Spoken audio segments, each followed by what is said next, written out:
Hano tawanan, don namitin oma tobacco.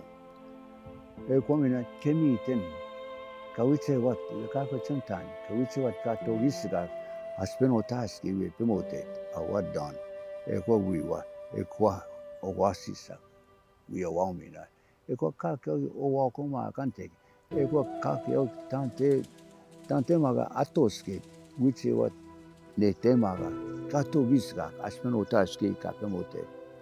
Hano tawanan. Mr. Hiki Tatame, Mr. Hiki Koi would say, I got to reach up. Hey, hey. This tobacco is sacred. It's been blessed. You can go put it anywhere we want here.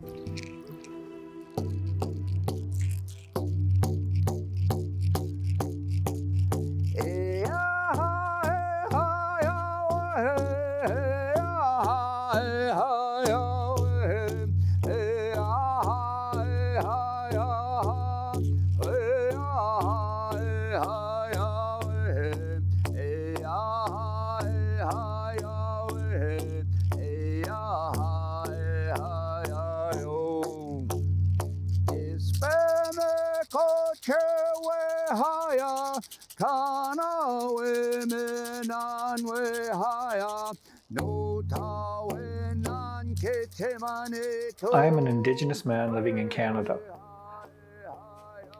I am walking the painful path of my ancestors on this land. Like them, I have suffered continuous racism, abuse, and discrimination. My government has done everything it can to rob me of my culture, language, pride, identity. The many challenges I experienced in my life stemmed from my race, but also from my unique genetic being. I was born different, which made my life journey a lot more challenging. You live in a world where light can be painful. You live in a world where sound can be painful. You live in a world where light touch can be painful. I was born with a neurological development disorder known as autism. In addition, I have some learning disabilities. I suffer from post-traumatic stress. Most of my disabilities are invisible, but when my symptoms get triggered, I shut down completely. I lose the ability to function.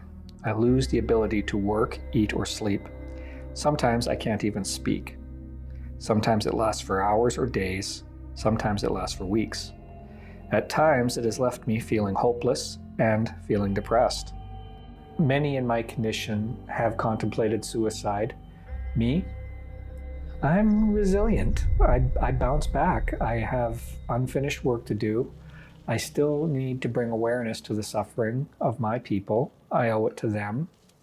I owe it to my children. I owe it to myself. When I was a child, I dreamed about having a stable, loving family, living in a nice home, having food to eat, wearing warm clothes. I also had dreams that I was in a foreign country, walking down narrow old streets, touching ancient stones. As I grew older, I followed my dreams, and again and again I found myself getting close but then having everything taken. As for the mysterious dreams of traveling to that other country, that was something that seemed like an impossible, elusive dream until 2017, when I found myself halfway around the world, visiting the very country that I saw in my dreams. This experience gave me a new perspective on my life, a viewpoint that ultimately changed my life and helped me start again, rebuilding and trying to achieve those lost dreams. I came back with hope for myself, and hope that I could inspire my people. I think that you've got a unique perspective that should be and has to be shared with others. My visions of visiting Israel became a reality thanks to my friends, Professor Solly Dreman and his wife Orly. Solly and Orly came from a world that was foreign to me. Solly is an accomplished clinical psychologist and professor emeritus at Ben-Gurion University in the Negev. He is a very highly intelligent human being, well above average intelligence. He is eccentric and has his little ways about him. When I met Solly, There was a human connection there. And that's something I struggle with. That doesn't happen with everybody, and it doesn't happen often. Orly is very caring and a little bit over. I'm not used to that level of attention, and I kind of like it. She spoils me. So she pays attention to little details. She sends you little reminders, and it's little things that, you read about moms doing that I never had. So Orly and Sully are family to me, the kind of family I never had, the family that every child deserves, a family I could only dream of. What are you photographing now? Everything.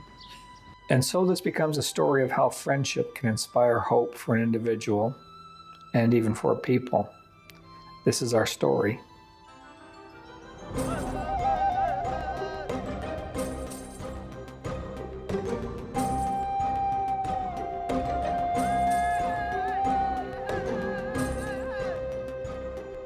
I am Don Barnard. I was born in 1969. My mother was white. My father was indigenous. My father's side, we also have black roots. I have a dream. The 60s were a time of revolutions in the social norms and social order, a time where people from around the world demanded and earned their freedom. But the 60s were a tough time for Indigenous people in Canada. Racism and discrimination against First Nations people was widely accepted. It was a cultural norm. Today, we call it cultural genocide. Back then, it was a reference to kill the Indian in the child. Everybody believed it was the right thing to do. I was a Crown ward. That meant to me that I was no longer part of my family. 5 generations of my family were decimated by these policies and acts. From the residential schools, the administration of the Indian Act, the foster care system, even kids that were kidnapped and put up for adoption or into foster care, which is what happened to me. That was referred to as the 60 scoop. This is a special adoption program.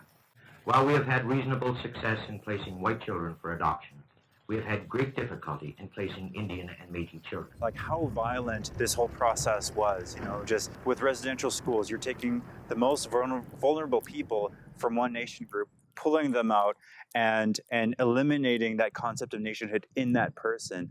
And so when you move forward to things like the 60 scoop, that's just the continue on of that same purpose, that same legacy, but just different institutions. I was born into a genocidal culture, and I'm a survivor of it, but I still struggle with the long and continuous effects of it. On top of this, or because of it, my family was dysfunctional by any account. My parents split up when I was very, very young. That marriage only lasted about 2 years. Yeah? Yeah, she was an alcoholic. Something I didn't know. I suffered abuse by both of them. When I lived with my mom, the abuse was neglect. I would go to school, I wouldn't have lunches, I wouldn't have proper clothes. My mom had problems with alcoholism and substance abuse. I can remember where she threw a beer bottle and it broke on my face. The physical abuse was worse when I stayed with my father. My father was a mean drunk. I remember you got mad because you'd been drinking and you thought that I was being disrespectful to an adult. And you hauled me out of my bed and you beat me with a belt and you snapped your belt buckle in half on me. You used to have I don't remember that. I worked with Don on a few projects, and Don told me his childhood story and the abuse that he went through at home. And I could not understand how parents can be so cruel to their child. But then he told me his parents' stories and their suffering and the abuse that they went through. And not that it's any excuse for abusing children, but you sort of see what intergenerational trauma can do to people. So my mother suffered a lot of trauma as a child, and she dealt with it with drugs and alcohol. Can you tell me a little bit about your mom and dad and your childhood? It was pretty rough. Yeah. They were alcoholics. Well, I left home when I was 7 years old. My father, like many other Indigenous people, was taught self-hatred. When he looked at me, I think he saw everything he hated about himself. One of the things my dad hated about me was the fact that it was apparent I wasn't normal. Another thing that bothered him was that me and my sister were darker. So people would call us Indians. And you would think that the challenges that Don had at home were enough for one child to endure. But for him, the pattern of hardship and challenges just got worse when he started school. I would have classic autism symptoms. And I'd go into school and I'd be overwhelmed, overloaded, and suffering, and I'd put my head down on the table and then get in trouble for not paying attention. Kids picked up on the fact that I was very, very intelligent, and they would call me names like Brainiac and Know-It-All, blah, blah, blah, blah. Finally, teachers realized that they needed to do something about it, and I was sent to be tested. When they did the testing, they realized that he was extremely smart. Don was on the autistic spectrum with an IQ of 167. They did identify all the symptoms of autism, but they didn't make a proper diagnosis. They missed it. They identified dyslexia. They identified dyscalculia. It's similar to dyslexia in that it's a math disorder. You probably never knew this, but I was undiagnosed autism. I don't know if you know what autism is. Got a clue, but not much. I was not diagnosed as being on the autism spectrum until I was in my 30s. My friend and MLA, Dr. John Gerard, who took a personal interest in me and has extensive background in autism and disabilities, sent me to be tested. Has historically been a problem with people being able to get an accurate diagnosis and to be able to get support and acknowledgement of the disability. The teachers moved me to higher grades, but failed to address my disabilities and my special needs. I still got bullied, and teachers were still baffled on what to do with me. And I wound up moving from Matlock, Manitoba, over to Kenora. Basically, I ran away. I ran to my grandmother's house. Don had been actually doing remarkably well in high school. I even made some friends, which was not easy for me. So I walk up to him and I said, "Hi, I'm Don, we're going to be friends." That was basically it. Yeah, I believe you said I'm your new best friend. I'm your new best friend. Child and Family Services started to fish around my grandmother's house. And eventually I was removed from the only home I'd ever known. You know, the next day I drop over on him and he's not home. And another day goes by. I've called and there was no anything. And all of a sudden he was in foster care. I can say with 100% certainty that if I had been white, they would have looked for other solutions. The people in the indigenous community had more children who were being apprehended, and that was an area of considerable concern. Don had lived through a horrendous childhood, being placed in approximately 30 different foster homes, being subjected to abuse in almost every residence he had been in. In the foster homes, there were primarily two types of abuse. I had one foster parent try to sexually assault me, and that ended badly for him, and it wound up with the police being there. And the second kind of abuse that happens in foster care is being paraded. And these people are parading you around like this little rescued dog that they've rescued, and everybody's congratulating them on what wonderful people they are. Their actions affect your sense of identity, your core values and beliefs of who you are and where you fit in a society. Forcing you to change religion. You have to go to their church with them. You can't go to your own church. You get a lot of negative talk about the natives, and all this is negative reinforcement about your ethnicity. They placed me with the black family. There I didn't feel I fit in because I wasn't totally black. There was some native in me, and I didn't know whether it was whether to be Indian or whether to be black. And being told everything about your sense of identity is wrong and bad unless you adopt what they're telling you to do is a difficult situation. And then threatening to throw you out or actually throwing you out when you don't want to submit to the demands. Well, how can they parade you if you won't go with them? And then he was essentially put on the street with very little and wandering homeless for a couple of years. On the streets is the absolute worst place you could ever put an autistic child. You've got no place to live, you've got no place to sleep, you don't know where your next meal is going to come from. You live in a world where unexpected things can be overwhelming. And people take advantage, people exploit. You're not able to defend yourself. You are on some level recording everything that's happening and you're aware of it. And when you do come out of the meltdown, yeah, you've been violated, taken advantage of, and you know it. Dr. Brahm is a clinical psychologist. He is the founder and general director of the Israel Psychotrauma Center. When I was in Israel, we had an interesting discussion about trauma.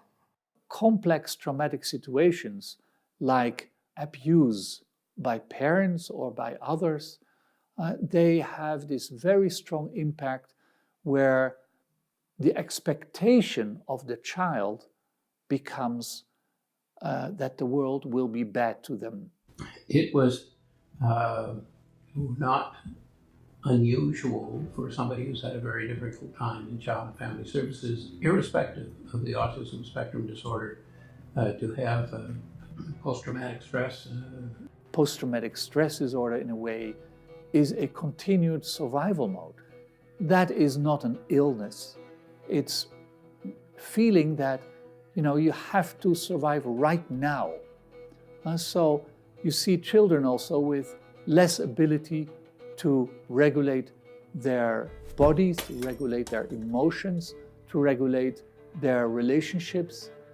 Trauma does not make you immune for later experiences. It makes you more at risk. It provides for very serious life challenges. My life has been a very hard path to walk. I was married twice. Both marriages failed miserably. Due to systemic racism, I was denied and lost all contact with all my children, lost all my assets both times, and wound up literally right out on the street. I'm convinced that the reasons my children were taken from me has everything to do with the fact that I'm indigenous, and therefore so are they. This is a guy who's gone through so much hardship, and he really hasn't had much of a support system in his life. I'm Professor Dreman. I was born in Winnipeg, Canada, a city that I have great affection for to this day. My family has a long and established relationship with the city of Winnipeg. And I must say, my memories from childhood are, for the main part, positive. We lived in a Jewish neighborhood. I had lots of friends. I was involved in sports, and life was good. To understand why Solly took such interest in Don, all you have to do is look at how Solly was raised. My care and loving of people, of human relationships, of being in touch.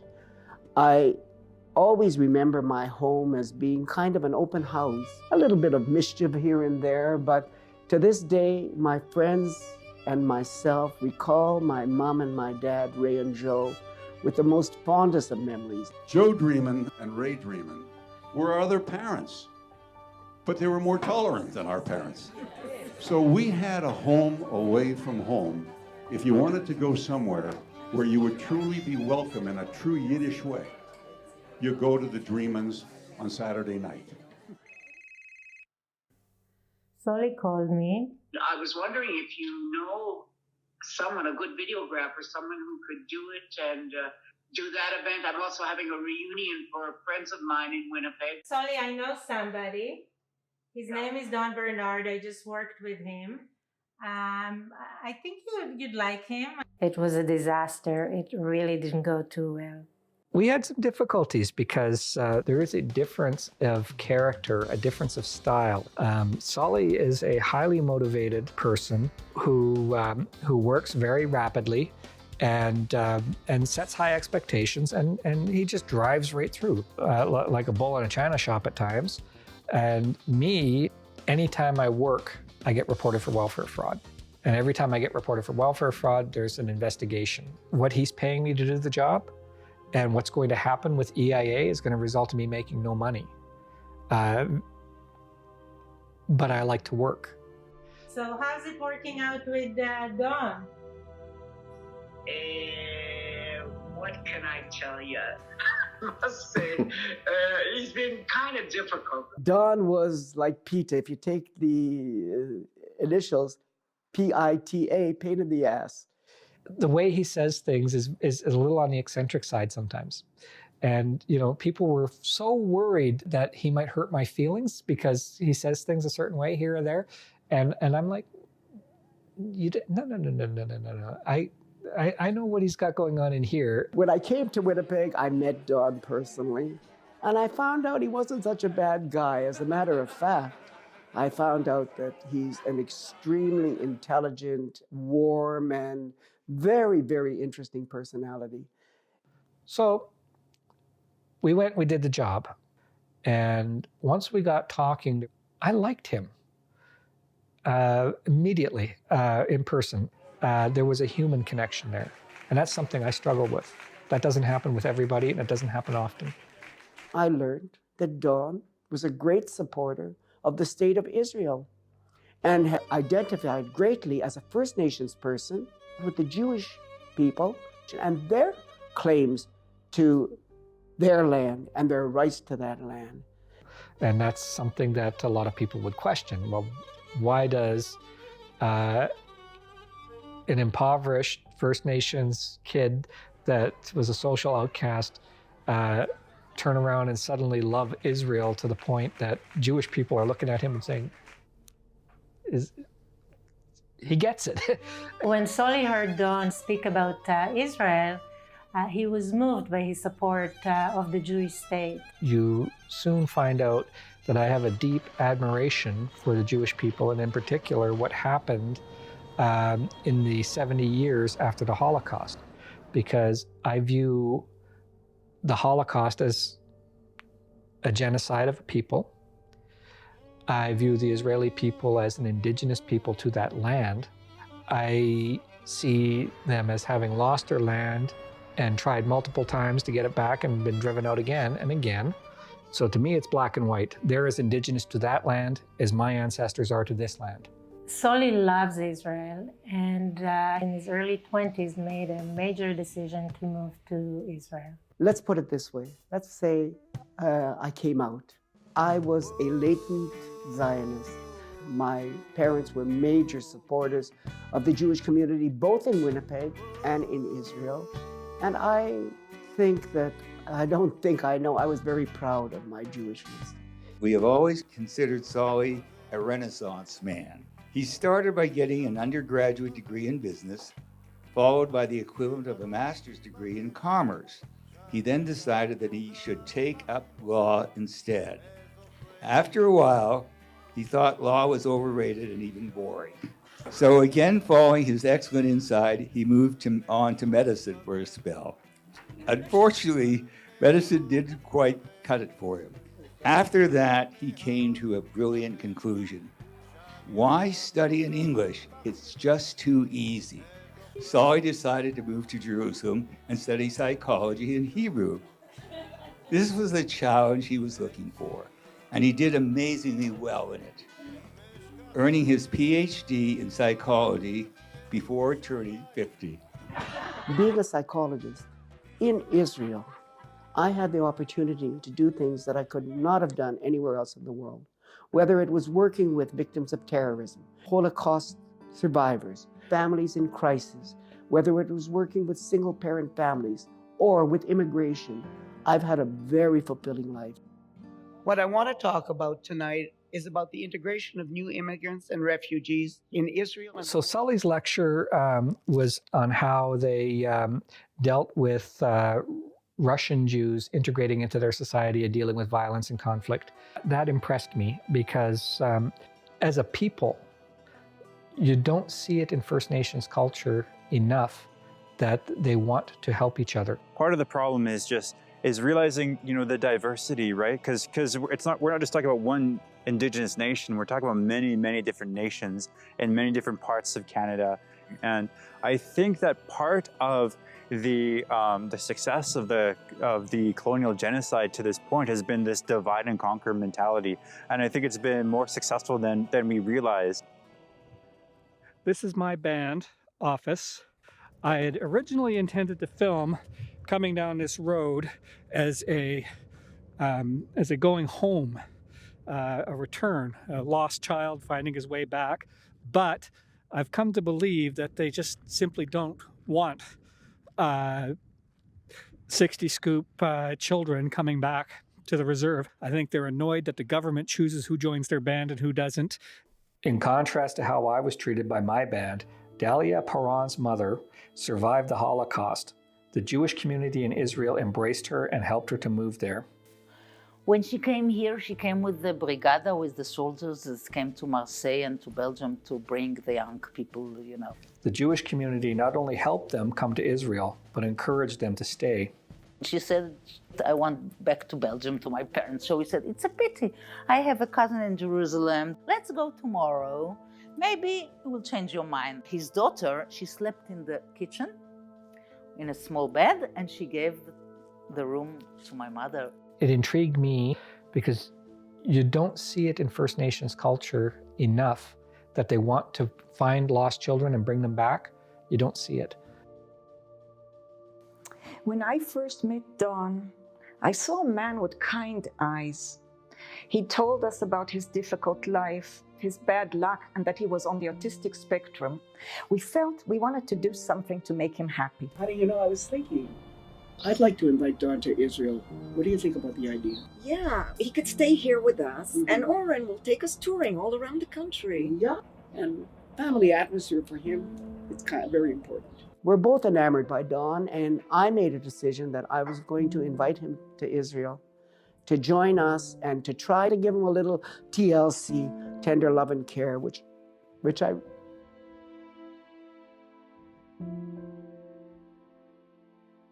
So when Solly told him we were bringing him to Israel for a vacation, I could see Don saying in disbelief, sure, nobody did anything for me in my life, and these strangers are going to come and spoil me. What I told myself is, don't make a big deal out of it, and don't bank on it. When you get a dream like that, you might not know what it means right away, but then maybe 1 year, 2 years, 3 years, 4 years, 5 years, who knows? 30 years. Something's going to happen. Yeah, 30 years. Yeah, that's right. Yeah, there you go. You know, this to me was something that seemed preordained since I was a little kid. So I'm not going to say no. I honestly thought that Solly, this time you really, really lost it. We know that Don is a good photographer, but really we don't know anything else about him. I'm fearless, in all modesty, and Orly is less fearless than I am. And there were doubts, because quite frankly, I don't know anything about his moral precepts or background. I'm capable of violence under certain circumstances. Camera feed rolling, and action.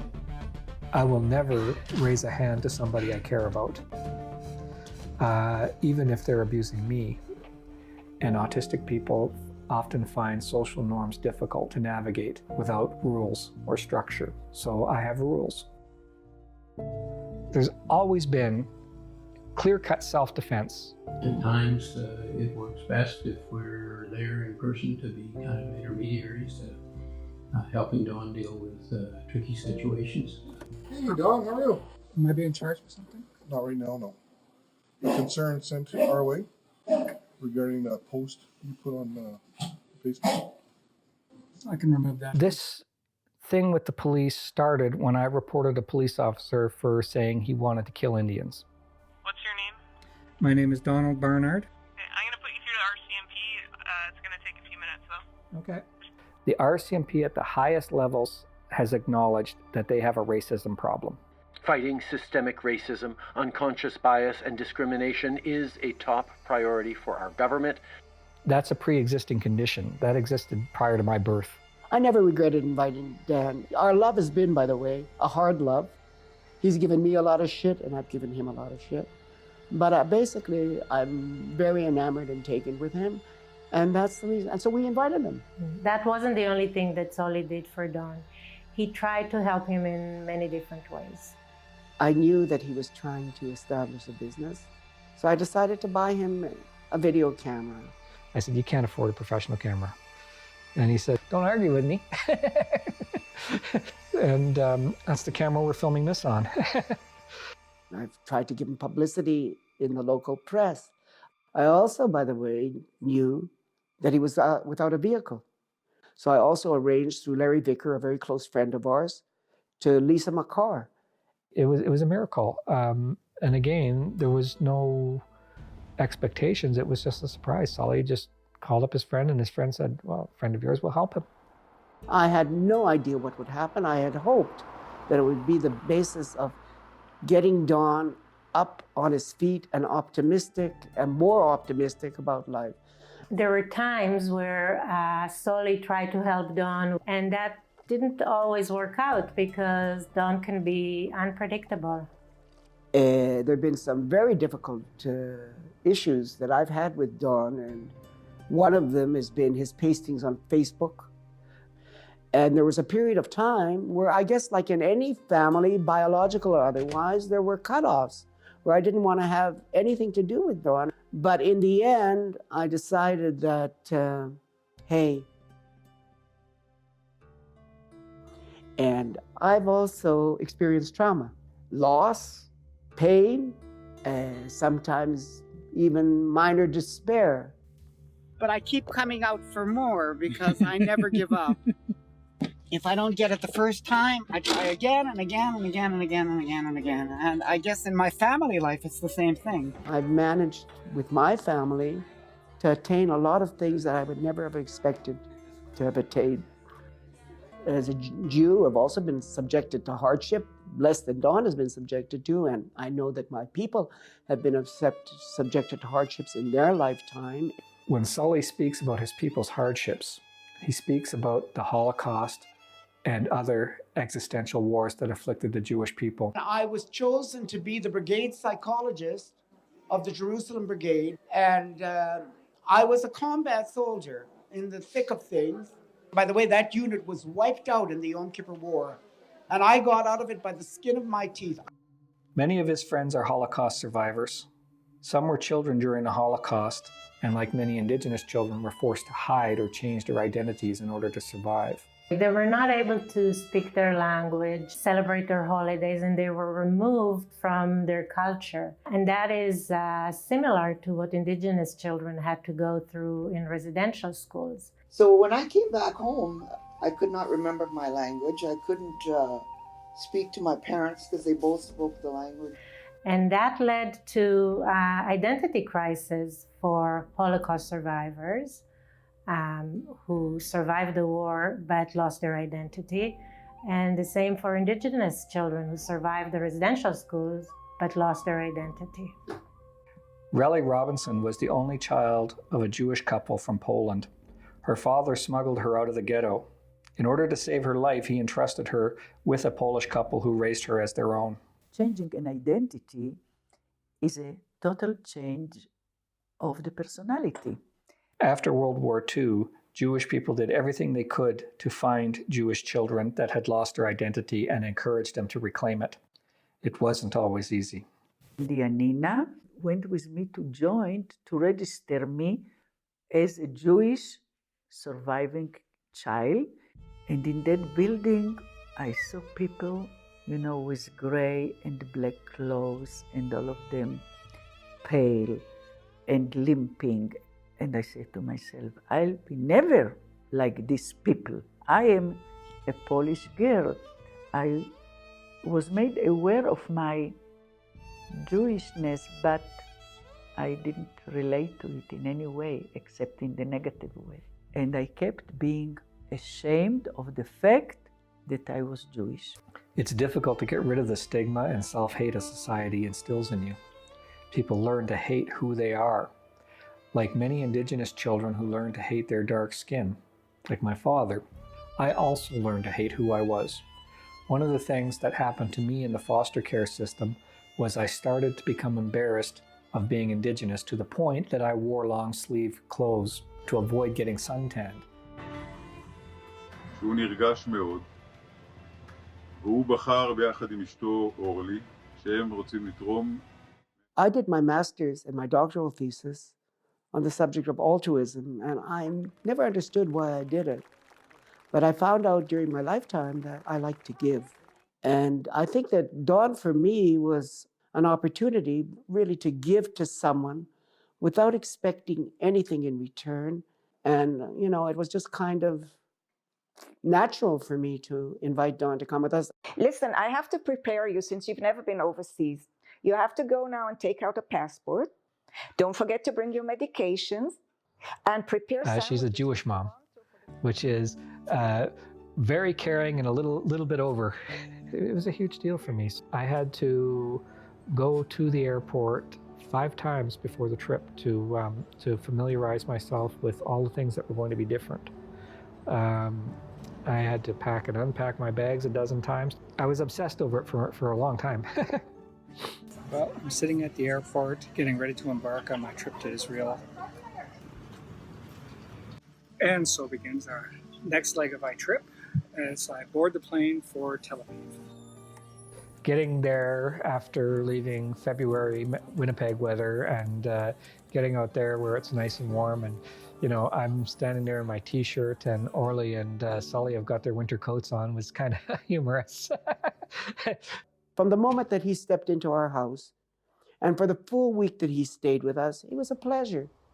He was quiet, cooperative, polite, not the way he behaves sometimes now, but it was no issue, and both Orly and I enjoyed his company immensely. What they did just astounded me. It was just like one gift and surprise after another. We did a 1-week tour of the country. We went all over the north. Hi, welcome to the city of Akko. We are now in the northern part of Israel, in Akko, which is on the... They also made a high priority to look into going to some of the Christian sites, which was extremely generous of them because I am Christian. There's something that you cannot put into words, but you can feel it when you go to some of these religious holy sites. If you're a spiritually inclined person on any level, you will feel it.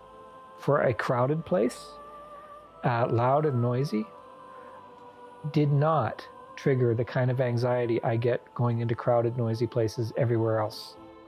It was a wonderful week, and I only have fond memories of it. First of all, also for us, it was a blessing because, for example, Orly's son, Oren, is a tour guide, and we never had the opportunity to tour with him. Secondly, we had an opportunity to be exposed to a different culture and to add to a different culture. So no regrets. It was a great trip. Now, the smoke is what's considered sacred. So you would smudge the smoke towards your mind, and then towards your chest, and then your body, and that's your mind, your heart, and your body. And basically, you would say your prayers. I'm glad we adopted him. I got to nag him not to skip breakfast. He even learned to eat Jewish foods like chont, chamin, falafel, and to wipe the hummus plate, he learned.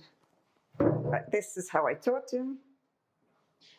And he even learned to shop in a Middle Eastern style.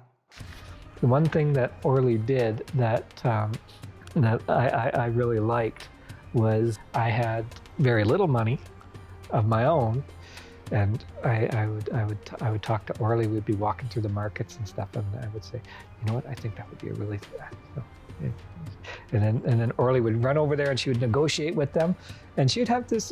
People were almost in tears a couple of times. Take it and go, just to get rid of. But yeah, I felt like I've got this master negotiator that's helping me make sure I didn't get taken advantage of, and that really it was a nice feeling. It was a sense of security that I don't normally experience. That's why I say she's my adopted mom, because she acts like a mom. See, this is why you don't send men to shop. I will buy this print with elephants on it for my girlfriend and get killed. Israel is a democratic country. It is unusually multicultural. People from all religions and races live there and enjoy the many benefits the country has to offer. It is also a country that struggles with many security threats, including war and terrorism. So when we go to a mall, and we have to go through a security checkpoint to get into the mall. When you're going through these checkpoints at Israel, they're doing their jobs because there's always a security threat. I'm sorry, but you've got a little tiny country. You've got millions of people surrounding that country that all say they want to kill you. You kind of have to, but they're professional and they're polite. There's not 5 people standing beside you with backpacks and you're the one that gets singled out. As an Indigenous person in Canada, I had very different kinds of encounters with security guards. Being followed around by security guards, being followed around by store staff, being stopped and carded by police, having people want to check your bag everywhere you go. I get to the point here in Canada that somebody says, we want to check your bag. I look at them dead in the eyes and I tell them point blank, there is no way in hell I'm going to let store clerk take away my civil rights. That's how frustrated I am at the way I've been treated my entire life here in Canada. Solly wanted me to speak to his friends and learn more about the country and the Jewish people. To give him a message about the possibility to survive from a cultural and social genocide that he personally has experienced, show how we here in Israel have managed to build a miracle of a nation. Genocide of First Nations people on this continent was a long, slow burning ember fire. What happened to the Jewish people during the Holocaust was a flash fire. It was an explosion. There are many similarities between the Jewish people and the Indigenous people in Canada. There are also many differences between us, especially with how we dealt with the aftermath of genocide. Israel, for me, is one of the grandest experiments in psychotherapy there ever was.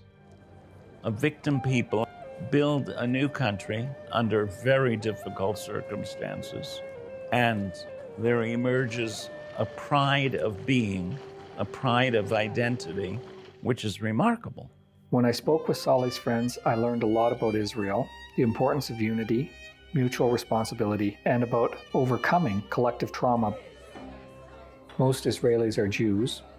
They share the same religion and celebrate the same holidays. But Jewish people are also different from one another on almost every level. Some are religious, some are secular, some are on the left of the political spectrum, and some are on the right. Some are white, some are dark, even black-skinned. Most have strong opinions, and they argue a lot, but unlike Indigenous people, they have more that unites them than separates them from one another. When push comes to shove, they understand that they are all in this together. We are one big family, one big nation. Secular, ultra-Orthodox, big kippah, small kippah, half kippah, reforms, conservative, I just don't care. As my father said, when I enter to a Jewish house, I feel at home. Unity can be fragile, but it is the foundation for the success of surviving as a nation. In the past, we had to fight against others. Now I think that we have a very important mission, from my point of view, maybe the most important mission. We must stay united. We must. Otherwise, another catastrophe, but because of us. If Jewish people found a way to unite their differences, we must do it also. Tecumseh once said that a single twig breaks, but the bundle is strong. As an Indigenous person, I believe that we need to find our native commonalities and celebrate them to strengthen the ties that bind us together. We are all survivors of a 400-year-long genocide. We have an obligation to pursue justice and supports for each other. After the Holocaust, every Jew in the world felt an obligation to rescue the remnants of the Jewish population in Europe. When I did my interviews over in Israel, You have a person that risked his life to save 1,000 people to bring them there before they formed the country. Why would he do it? His answer was, well, they were Jews. I'm a Jew. I wanted to help. Murray Greenfield is a great example of Jews that risked their lives in order to save other Jews. Murray participated in World War II as an American soldier. He served in the Navy and learned a lot about ships. After the war, he was able to use his skills to save Jews. He explained to me that there are people in America who are buying old vessels with the idea of rebuilding them to get to Europe and carry Jews out of Europe. It was illegal as far as the British were concerned, and you may go to jail. I felt like a big hero. To me, I'm going to go out and save Jewish lives after the Holocaust. Israel is a safe place where Jews all over the world can be rescued. Israel became a symbol for the continued existence of the Jewish people, so Jewish people support her in many ways. Most of you don't know this, but in the '67 war, the per capita giving to support Israel was the highest in Winnipeg and all of North America. And as the only Jewish state in the world, it is Israel's responsibility to help Jews who are in trouble or if they want to immigrate there. Then Prime Minister Begin in 1977 and 1978 said, bring me the brothers from Ethiopia. And then the Mossad, to which I then belonged, which deals also with Jewish affairs abroad, in fact, especially when it relates to trying to save Jews, launched a great operation of bringing Jews over Sudan to Israel. Jews have an independent state with the freedom to act in the best interest of their own citizens. Indigenous people here in Canada need a separate nation-to-nation relationship with Canada so that we too can be safe in our own lands. Let me share some of my thoughts on Tel Aviv. You will never see another place like Tel Aviv. There's no place on earth like this city. In Tel Aviv, you see an incredible mix of ancient and new. It is a busy place, full of busy people, motorcycles, bicycles, and at times even the occasional automobile willing to make use of the sidewalks if the roads are too congested. Like jungle cats, they move quickly. They come out of surprising places. The roads are narrow, yet after a couple of hours, you are so used to it, you learn a rhythm. And I think Israeli society, for people coming out from outside of Israel and they come here, they feel the energy. They feel the way that things are being built. And what they've done in 70 years, our people haven't been able to do here in North America for the last 150. Building a nation, an economy, military, their own police. The achievements of our country and what has been built here, this is something you can see with your eyes and observe and admire. But what's more important is the human contact that people have made here, coming from different countries and actually becoming one nation. People turn to one another for support. The only thing that people really have after severe trauma is other people. I am very thankful to the family that has helped me with their love and with their experience of building this country, which I have absorbed in my heart. I love Israel and I am very proud being Jewish and being Israeli. You need someone to really be there, able to listen to the most horrific stories and help them regulate themselves. Indigenous communities have been left to regulate their own trauma without help or appropriate support. Due to the fact that so many generations were affected by the consequences of colonization, we were not able to help ourselves, much less be able to help each other. You don't know what to do with those feelings because you got nobody to turn to other than your own family, and they're all feeling the same way, hurt and alienated, you know? So what do? You drink and take it out on your wife, or? The effects of the intergenerational trauma have led to whole communities struggling with addiction and astronomical rates of suicide. Indigenous people have double the rates of suicide of the national average, and Inuit communities tend to have even higher rates.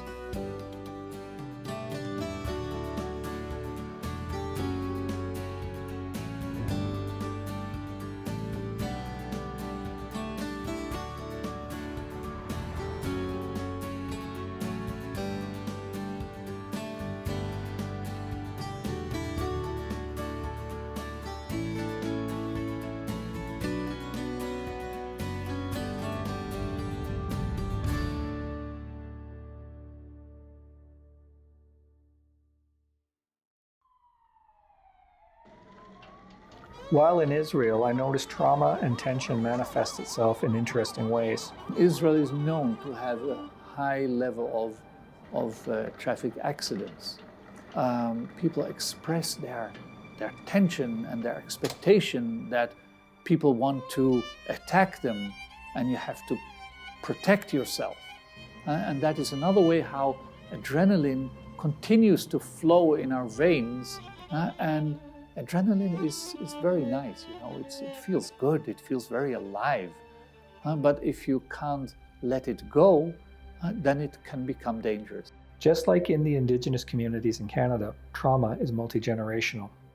During the many years of war and terrorism, more generations of children, soldiers, and citizens were affected by traumatic experiences. When Dr. Brahm moved to Israel in 1988, he was surprised by the way the country was coping with, or not coping with, trauma. At that time, the idea was that it's better not to talk about trauma. My father was a sole survivor from an entire family. He didn't talk about it. From his point of view, he tried that we will be as normal as possible. And our mother came from Belgium, and we knew she was a Holocaust survivor, but we didn't know what she passed through the years of the Holocaust. She never told us. She wanted to forget, maybe. This becomes a weight that sits on the whole personality. I mean, even if you have an apparently successful person, they're suffering. And they're conveying that feeling in many of their intimate moments, always to themselves and to others, such as their next generations. You can't ignore trauma. It has a way of rearing its ugly head and rising to the surface, even if you do not talk about it. You know, I do wonder what would have happened if my parents had better dealt with their trauma. You know, at the time, I most certainly did not understand my parents' behavior.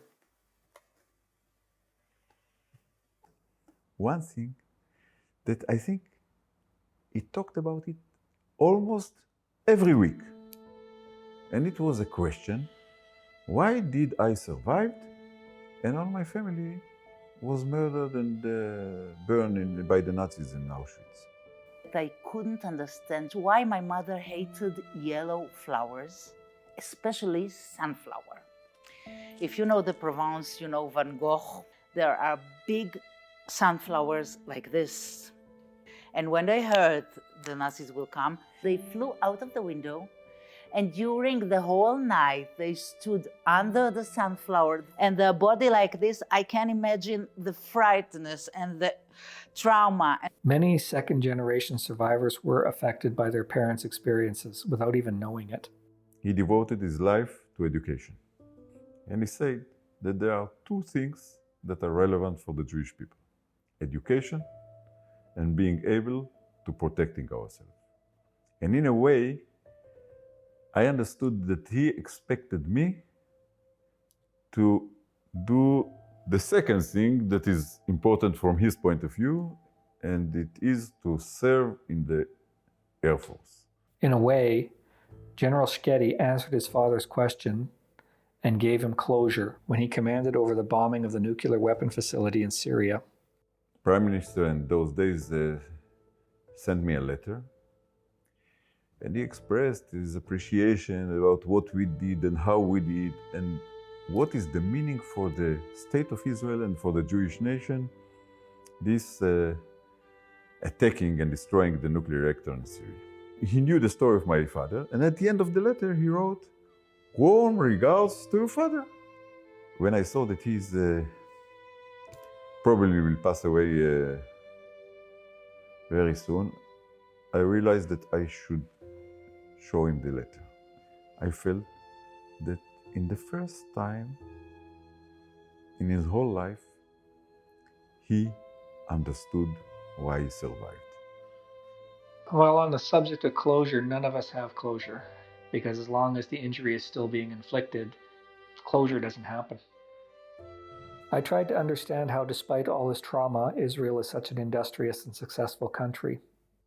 In the trauma field, a new concept came up, and that is post-traumatic growth. That is the whole question of, do also good things come out of going through trauma? Now, Israel was established with people coming from all over after being persecuted in different countries. And what we've seen is that they came in with an enormous amount of energy. And you can call it survival energy. You really want to survive well, and you become very creative in the way you do that. People have evolved from the trauma and used it, and used the energy of the trauma of fear of annihilation to build a growing and prospering country. Our nation suffered the biggest catastrophe of the history of the Jewish nation, no doubt about it. And now we are in the biggest miracle of the Jewish nation ever, the state of Israel. Post-traumatic growth, what a powerful concept. It's astounding in its own right. I mean, it's an equally important story to the Holocaust. That rapid rate of recovery is astounding to me. I look at that and I see inspiration and hope. I see something that I would try to emulate for my children's sake. Speaking to all of Sully's friends and seeing Israel with my own eyes helped me to gain confidence regarding the recovery of my people. We began our journey and we are on our way to recovery, but we need to continue to strengthen our unity, embrace and support one another, relearn and develop pride in our stolen culture. Recovering from genocide is a long and painful process, but it will come. As for me, I have begun reclaiming my identity. So that you have good eyes, and you'll use those good eyes to look at yourself in a good way, knowing that you are still loved by many people. I've gone to the trouble of trying to learn some of the culture back. I went out and I performed for the Aboriginal School of Dance. I learned a lot of our history. I feel that despite all the efforts that Canada used to turn us into something we are not, the task to kill the Indian in me has failed. I still enjoy many activities that are part of my culture. It's in my DNA and nothing will change it. Well, Dawn, we're at the end of our journey. It's been kind of nice having you. Yeah, it's been kind of nice being here. You've been a bit of a pain in the ass, but to tell you the truth, it's been a wonderful week. We've seen Israel through your eyes. You've given us a perspective about the country that is extremely interesting, and I think it's extremely important. God bless you. Have a good trip home, and it's been wonderful. It has been wonderful. I was thankful to Orly and Sully for allowing me to get a glimpse of what family, love, and acceptance can achieve for a people and for an individual. I came back to Canada empowered and motivated to change my life. I came back with hope for myself, and hope that I could inspire my people. I was inspired to make a film about my newfound family and the lessons I learned in Israel. We were all excited to help Don create this film because we all felt that this film is very important, but unfortunately, things did not go according to plans. Dawn, in the last little while, has melted down and copped out. And I must say that we're very concerned. Sully tried to encourage Don to continue to work on the film, but it was extremely difficult because Don was still dealing with many of the same issues he dealt with before he went to Israel.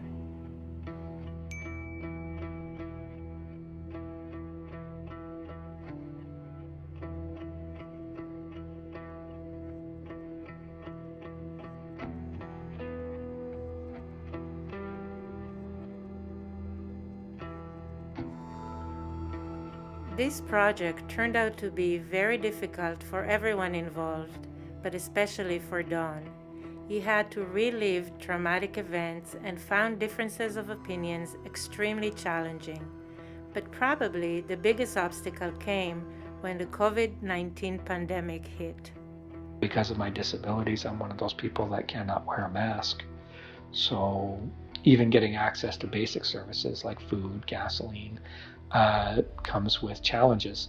The abilities are there, but so are the disabilities. The disability can rear its ugly head anywhere, anytime, under almost any circumstances, and it's there whether I like it or not. I have good days and bad days, but good day or bad day, I remember to tell them that I love them. And you know what? That's what families do.